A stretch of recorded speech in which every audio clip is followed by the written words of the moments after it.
Well, I think it's a very ambitious film. I think Chris Nolan tried to pull off a multi-dimensional narrative set within the subconscious of the human mind, and also provide an extremely entertaining thriller in a grand Hollywood scale.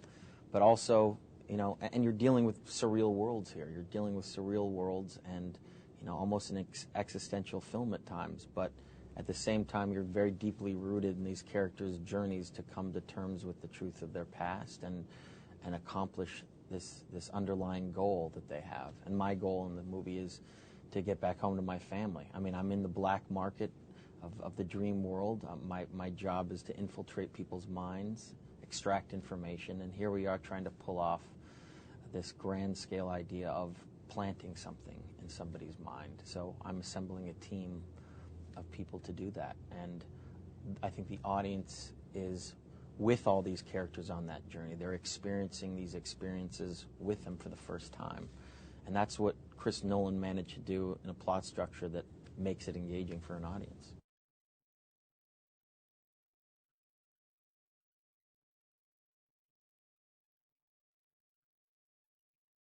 Well, we worked very hard on it. I mean, a lot of the visual stuff, a lot of the concepts that Chris wanted to pull off in this film were things we didn't really argue with him about. I mean, obviously the guy's got a great track record.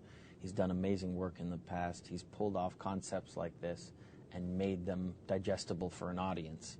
So our job really was to have one-on-one interactions with him to try to create interesting characters and create characters that had emotional weight to them and give, you know, certainly for me, give my character a real cathartic journey and a character that comes to terms with who he really is. So in a way, it was like a giant, I looked at it like a giant therapy session for my character, this whole journey.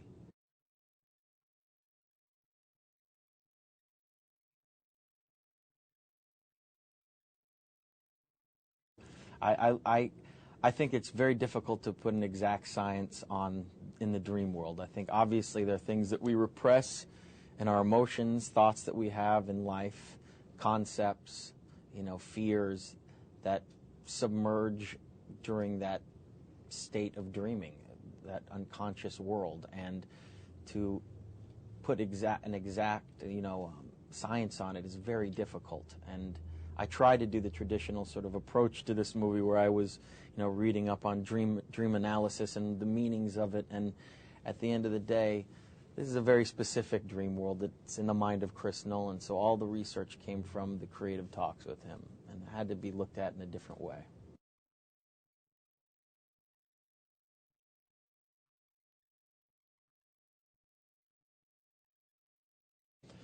Well, we sort of expected the unexpected every day on set. I mean, we knew that there were these grand ideas that he wanted to pull off. But what's really interesting about Chris is, and I remember meeting him years and years ago, you know, he likes to put cultural references or things that we kind of understand in the world that we live in into science fiction. So you're never truly detached from what you see. And Chris likes to be on real locations. He likes to redress the sets according to what he wants it to look like visually. So there wasn't a lot of green screen. There wasn't a lot of things that made us feel like we weren't really there. We were in these real places around the world, and we felt, and it helps us as actors. It really grounds you.